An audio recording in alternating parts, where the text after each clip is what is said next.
Umpan cutback, pendek saja, bola dipantulkan, eksekusi namun masih menyamping. Rian tadi Rian, ya. ya.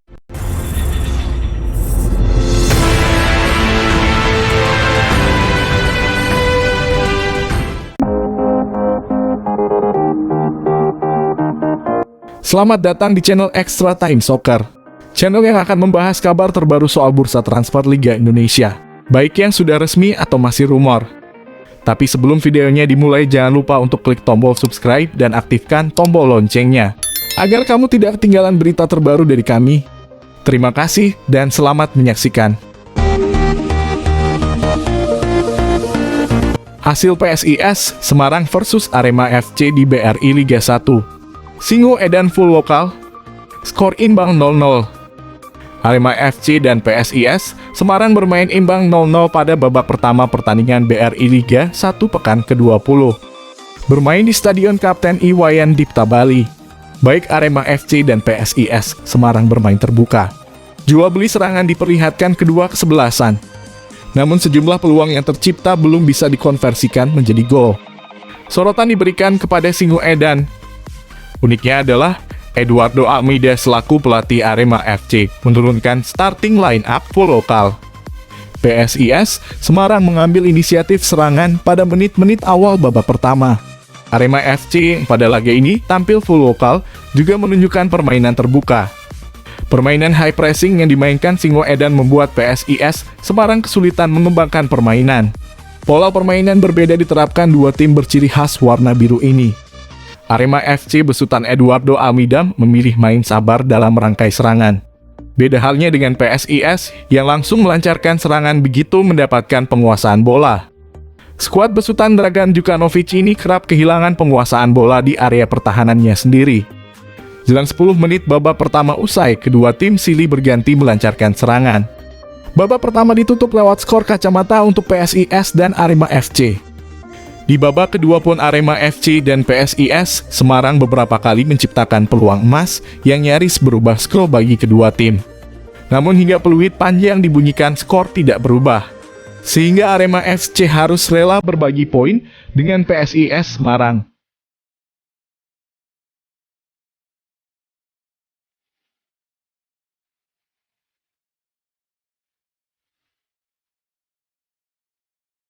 Dari Angelo Alacio setelah Persija kembali gagal menang atas tim di zona degradasi. Untuk kedua kalinya secara beruntun, Persija Jakarta gagal mengalahkan tim zona degradasi.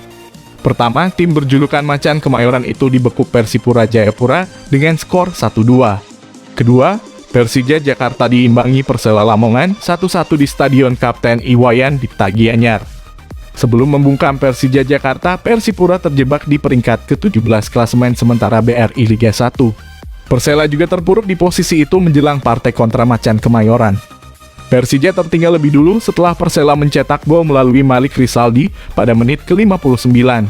Tim Macan Kemayoran baru mampu menyamakan kedudukan 9 menit sebelum bubaran lewat Marco Motta. Pada babak pertama kami bermain cukup baik. Kami memiliki banyak peluang. Namun kiper Persela, Abdul Rohim bermain baik dan menggagalkan peluang-peluang kami, kata pelatih Persija Jakarta Angelo Alacio. Alacio mengakui bahwa para pemainnya mulai mengendur di babak kedua. Situasi itulah yang membuat Persija Jakarta kebobolan. Tim Macan Kemayoran memang mampu mengimbangi keadaan, namun waktunya tidak cukup untuk comeback. Kami tidak bermain sebaik pada babak pertama di paruh kedua. Kami kurang melakukan pressing. Ketika kami kebobolan, baru kami mulai menyerang.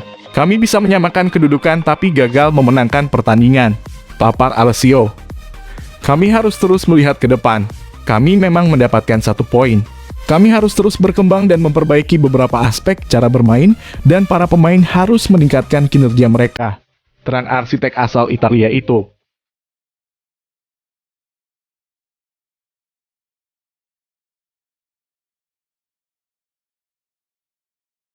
Pratama Arhan is back. Siap bawa PSIS ke papan atas BRI Liga 1. Kabar baik menaungi PSIS Semarang. Jelang menghadapi Arema FC, anak asuh Dragan Djukanovic itu kedatangan pahlawan timnas Indonesia di Piala AFF 2020, Pratama Arhan. Bek kiri berusia 20 tahun itu sudah bergabung dengan skuad Mahesa Jenar di Bali. Pratama Arhan sudah bergabung dengan PSIS Semarang sejak Jumat. Bergabungnya Arhan tentu akan menambah kekuatan PSIS. Sebelumnya skuad asuhan Dragan Djukanovic itu juga sudah bisa diperkuat pemain timnas Indonesia yang lain, Alvandra Dewangga. Dewa sudah bermain saat PSIS menang 1-0 atas Persira Banda Aceh pada pekan ke-19 yang berlangsung beberapa hari yang lalu. Di laga itu Dewa bermain penuh. Alhamdulillah saya sudah sampai di Bali, sekarang sudah saatnya fokus ke PSIS lagi, ujar Arhan. PSIS Semarang kini ada di posisi ke-6 klasemen sementara BRI Liga 1. Mahesa Jenar mengumpulkan 30 poin dari 19 pertandingan. Arhan menegaskan ia akan membantu PSIS kembali ke papan atas lagi. Pemain asal Blora, Jawa Tengah itu juga bertekad untuk menampilkan permainan terbaik yang ia miliki untuk PSIS. Semoga bisa membantu tim PSIS Semarang kembali ke papan atas dan semoga saya bisa memberikan yang terbaik.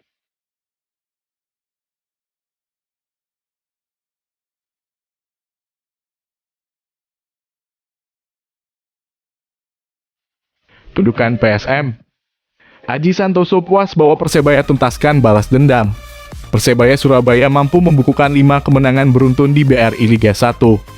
Terbaru tim arahan Aji Santoso itu unggul 2-1 atas PSM Makassar dalam pekan ke-19 di Stadion I Gusti Ngurah Rai Denpasar. 2 gol mereka disumbang oleh winger Taisi Marukawa lewat eksekusi, penalti dan gelandang Marcelino Ferdinand menunjukkan performa impresif lewat golnya di menit ke-55. Setul PSM adalah kontribusi Wiljan Pluim. Pelatih Aji Santoso sangat puas dengan kemenangan ini. Sebab timnya mampu membalas kekalahan 1-3 yang didapat dalam pertemuan di putaran pertama lalu. Sebelum laga, Aji sudah menargetkan kemenangan atas PSM jadi harga mati buat Persebaya. Ini pertandingan yang sulit dan menarik kedua tim saling jual beli serangan.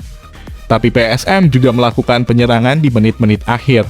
Alhamdulillah di akhir pertandingan kami memenangkan pertandingan, ungkap Aji. Kami bersyukur dengan pertandingan ini kami bisa mengamankan 3 poin, menang 2-1. Itu menandakan bahwa misi balas dendam kali ini, alhamdulillah sudah terbalaskan karena di putaran pertama kami kalah 3-1. Ini semua kerja keras seluruh anggota tim. Imbuhnya, Persebaya Surabaya mampu membombardir pertahanan PSM di laga ini. Total sebanyak 20 tembakan berhasil mereka bukukan.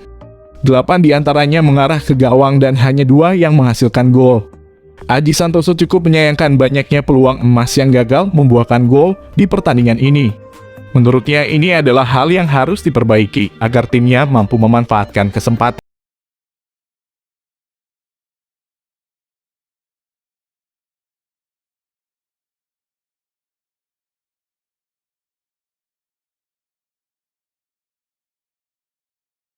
Melawan Timor Leste pada 24 dan 27 Januari 2022. Timnas Indonesia sudah mendapatkan lawan untuk FIFA Match pada 24 Januari hingga 1 Februari 2022. Tim berjuluk skuad Garuda itu berpeluang menghadapi Timor Leste. Timnas Indonesia kemungkinan beruji coba dengan Timor Leste atau Brunei Darussalam, kata Ketua PSSI, Muhammad Iriawan. Itu yang kami inginkan, sebab penting bagi Timnas Indonesia untuk berkumpul lagi. Program uji coba itu juga sudah disesuaikan dengan jadwal BRI Liga 1. Jelas Iriawan, dari 2 negara yang tengah dijajaki sebagai lawan uji coba Timnas Indonesia itu. Iriawan mengatakan bahwa PSSI cenderung memilih Timor Leste ketimbang Brunei Darussalam.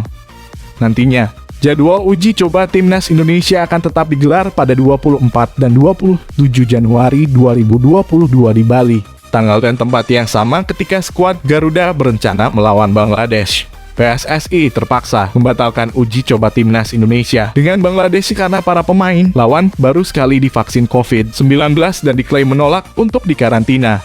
Kami masih menunggu.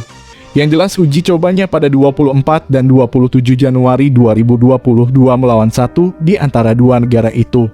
Kemungkinan besar Timor Leste. Papar Iwan Bule. Cukup sulit mencari lawan uji coba sekarang karena situasi COVID-19 dan kebiasaan di negara lain juga berbeda dengan di sini. Ada yang seperti Bangladesh yang divaksin sekali karena mungkin aturannya di sana begitu. Kemudian Bangladesh juga tidak mau dikarantina. Kan negara kita tidak mengizinkan itu. Kami masih sambil menunggu juga, Iwan Bule menerangkan.